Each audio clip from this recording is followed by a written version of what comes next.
This is Heavy Conversation with Bruce and Jody, a podcast where we talk about being a big guy in today's world. I'm Bruce. And I'm Jody.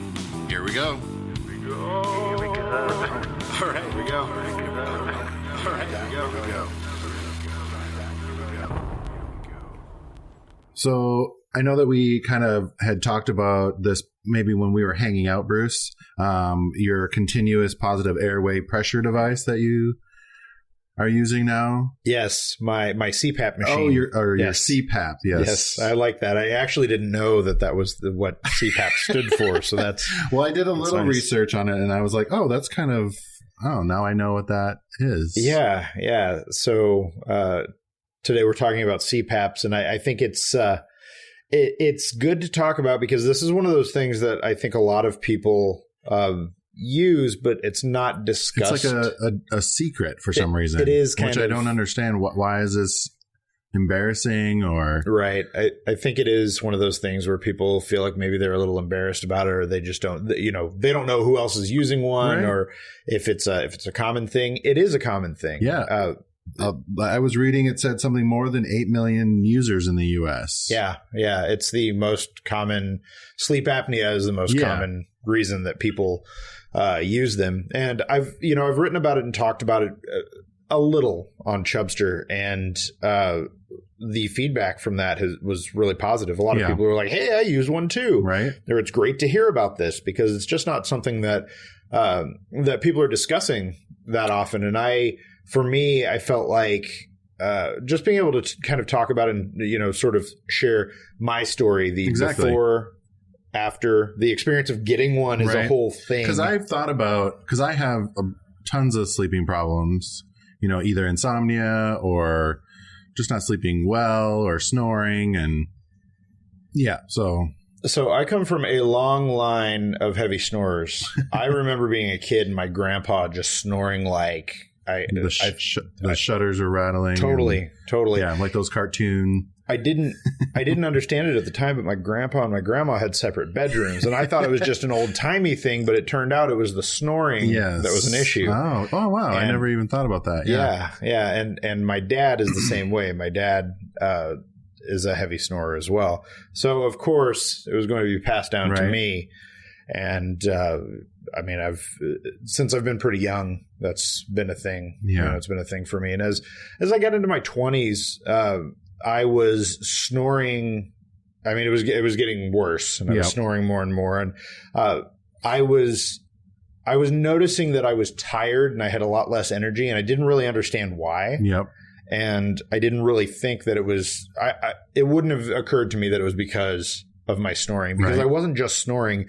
I would stop breathing. Yeah. And so I had friends who, when I lived with a roommate, he'd come in and he'd listen, and I would stop breathing. I'd just totally stop. Scary. I'd snore, stop breathing, and he would time it. And he's like, that was like 15 seconds, and then I'd like wake myself up. Yeah, startle yourself awake. And that was just common for me. Every night kind of thing. Yeah. So maybe that's what's going on, why I'm always so tired, and I just thought I was working so much. And it definitely makes a difference. And when my wife, then girlfriend, and I moved in together, it was definitely an issue. Mm-hmm.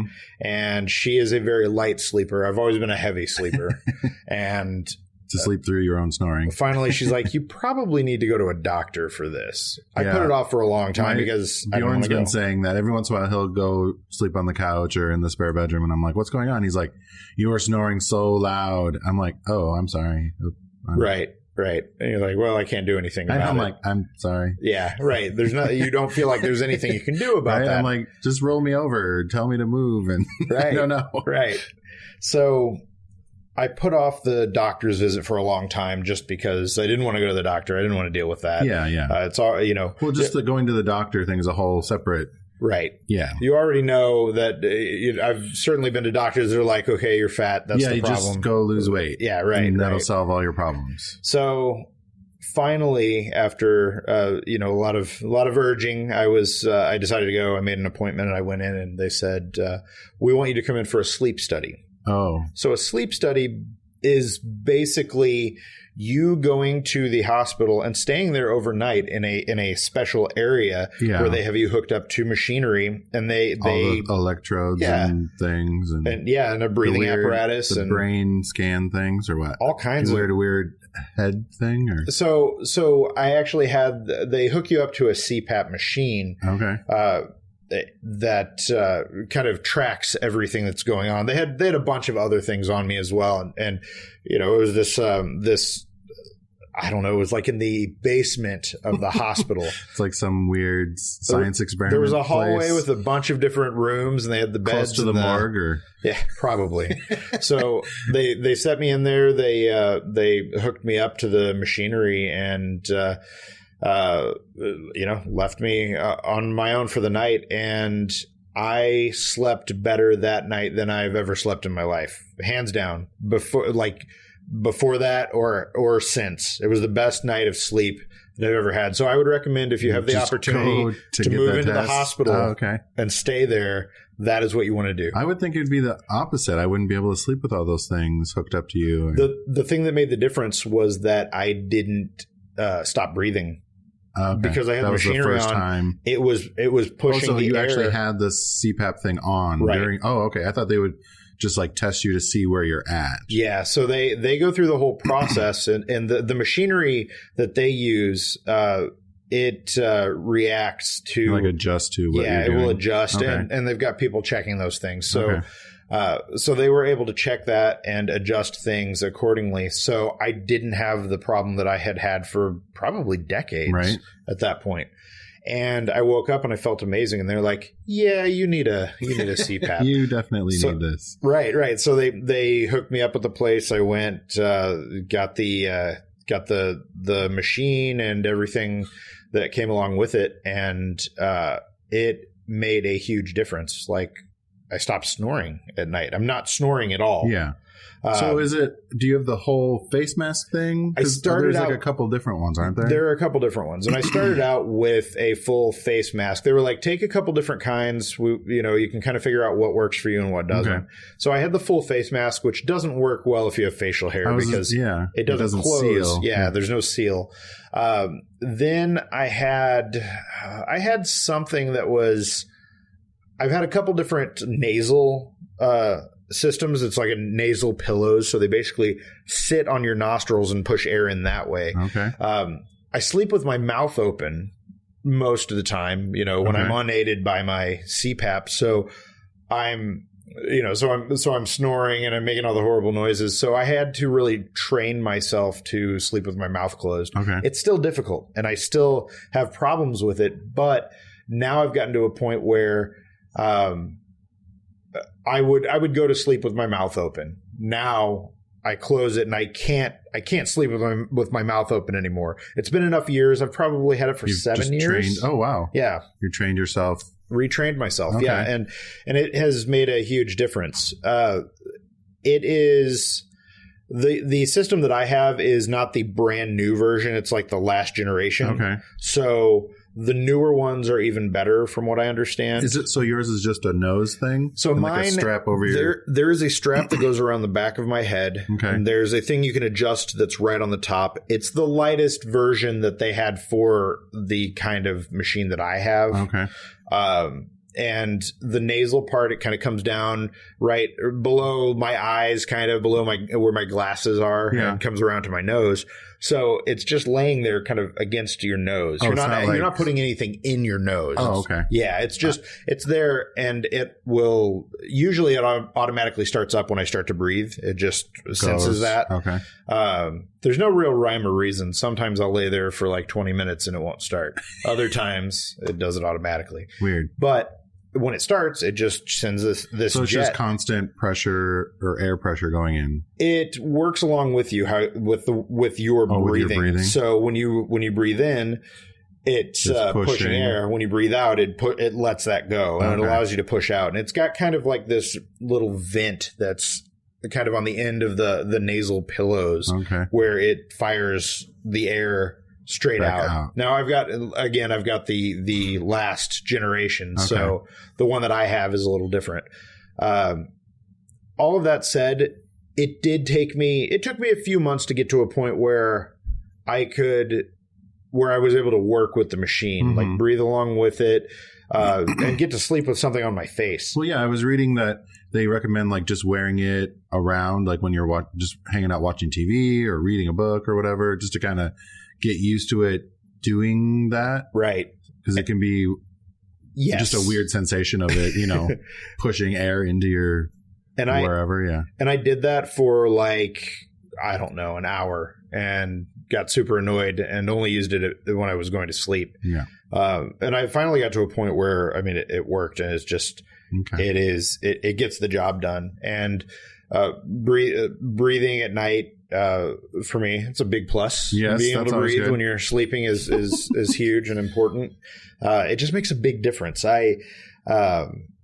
It took me a little while to find the right mask and to get everything where it needed to be. But once I did, I mean, it makes such a difference in the way that I feel, especially in the mornings, because I would wake up and I'd feel like I was hungover even when I wasn't. Right. So, well, speaking of hungover, yes, I do want to try one of these beers, and then I'm going to ask you some more questions about your CPAP, because I'm actually kind of more interested in this after I was doing some reading. So, sure. We've got a couple different ones. Okay. This one is called, let's do this one, Tang-A-Bang. Nice. Tangerang, sorry. Tangerang. Tangerang. It's a tropical sour. Oh. From, what is this? Widmer? Is it Widmer? Widmer Brothers. Sorry. Tangerang. So, Bjorn has been really into the sours, and we've been to a couple different local places. So I've been trying to try a few different ones here and there. Yeah, I can get this open. There are some good sours out there. It's nice to to kind of shake it up, especially. Yeah, I feel like. Oh, look at that! Everybody, pink. Yeah, everybody and their brother has been into IPAs, and I love IPAs, but it seems like the trend is kind of swinging towards sours right now. Maybe I'll pass this to the crew. They can try as well. So, Widmer. Tangerang. Tangerang. Okay, let's try this. Let's see. It's got like a rosé type of a color to it. Yeah. It's not even. I wouldn't even. That's not super sour. No, it's not. Not it almost tastes sour. like not quite as like apple cidery or cider type feel to it. Yeah. What is this? I had to look it up on the Untapped app. Yeah. Rang. I know, it's like rang. Tangerang. Nope, that's a different one. Oh. There it is. Tropical sour. Yeah. I mean, I guess I get a little of the tropical. It's maybe loud a little and punchy sour ale that packs tang and tropical citrus of passion fruit, guava, smoothed out with mellow botanicals of hibiscus. Oh, that must be where the pinkness. I was going to say a little bit floral. Mm-hmm. Yeah. That's different. Yeah. I don't think I could drink a whole. I like sours that are like that are really intense. Oh, like really? Super sour and not as watery. A couple nights ago, I had a sour at an establishment that will not be named, and it was a watery sour. It was really watery and just not good. So, yeah, there was a couple I've had that like really tighten up my jaw muscles, like when you eat super sour candy or something. I like that. I like them to be really intense, but that could just be like my taste buds being really blown out after years of misuse. So who knows? I like it. It's good. Mm-hmm. I will maybe give it 3 out of 5. I always feel like 3 is kind of my middle ground for something that I would probably drink again. I would have but I couldn't drink very much of this. Yeah. That's what I'm going to say. All right. Well, a little too sour. There we go. All right. Well, okay. All right. So back to the CPAP. I have a couple questions about. Yes. So what about feeling claustrophobic? Like having. Well, now you're using just a nasal thing, which I didn't know. I thought it was just a mask. So the very first like a Darth Vader mask. Yeah, the very first mask that I had went over my mouth. Had a part that went up to my forehead to give it like extra stability. It was horrible. Okay. if you're listening to this and you use one of those, I commend you, because I just couldn't make that work. And, the seal didn't work because, I never even thought about, the beard thing. That really makes it, because I was talking about it sealing around your face. Right. So you get the pressure. So for me, That's the weird. nostril thing really worked because my sinuses are always closed. I rarely breathe out of my nose in the first place. So Yeah. Because I'm a nose breather when I'm sleeping. Yeah. Unless I'm sick. Yeah. And then you would probably like this. And they have some that are just super lightweight. You put them on and you're good to go. And there is enough tubing that you can move around. And a lot of the newer masks, the one that I have, the tubing comes in through the bottom. So it's kind of a pain in the ass because it's off the side of the bed and over my chest. I can move however I want, but you do have to be a little more aware. Yeah. I'm not sleeping on my stomach nearly as much as I used to, I'm not a stomach sleeper. I'm a back or side. That's what I've become now. Okay. And I was thinking about how I used to sleep on my stomach when I wasn't using anything and just like not breathing. I'm amazed that I lived through that. Right. So what about dry? Like, do you get drier? Do you notice when you are in the morning, or do you get nosebleeds or anything? From not really so much dryness, or because the machines, at least like the one that I have, which is a Philips Respironics. Shout out to Philips. Hashtag not sponsored. Yeah, right. It has two pieces. It has two modules that are hooked together, and one you can actually put distilled water in. Oh, so it's like a little humidifier. Yeah, okay. And you can control it. Because sometimes in the winter or whatever, I get really dry, and I'm like, right.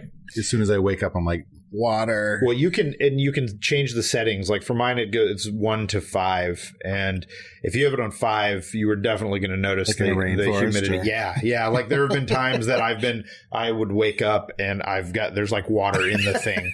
So I recently in the last few months actually stopped using that. Just because the humidifier you can actually pull it off and it makes the machine much smaller. And I need a new machine. I'm at the point now where I've had this for a long time. Yeah. There's an SD card that goes in the back and it keeps track of everything that's going on with you. Okay. You can actually put that in your computer and with an app, you can look at all of your information. It'll give you specific info. Like how well you're sleeping or whatever. It goes through all of that. The length of your sleep. The new ones, the new machines actually have apps for your phone, of course, because everything has to have an app. There's an app for that. Yeah, and it's like real time. Well, that would be good to get some sort of record of like what's affecting your sleep, like what else is going on in my life, why, right. It makes a big caffeine difference. Intake, alcohol intake, what you're eating or exercising. Because during the holidays, my schedules get busy, and we stopped working out, and I was like, God, I'm just like, I feel so lethargic, and I was like, oh, I haven't been working out, so we started doing that again. So that always helps me sleep a little bit better.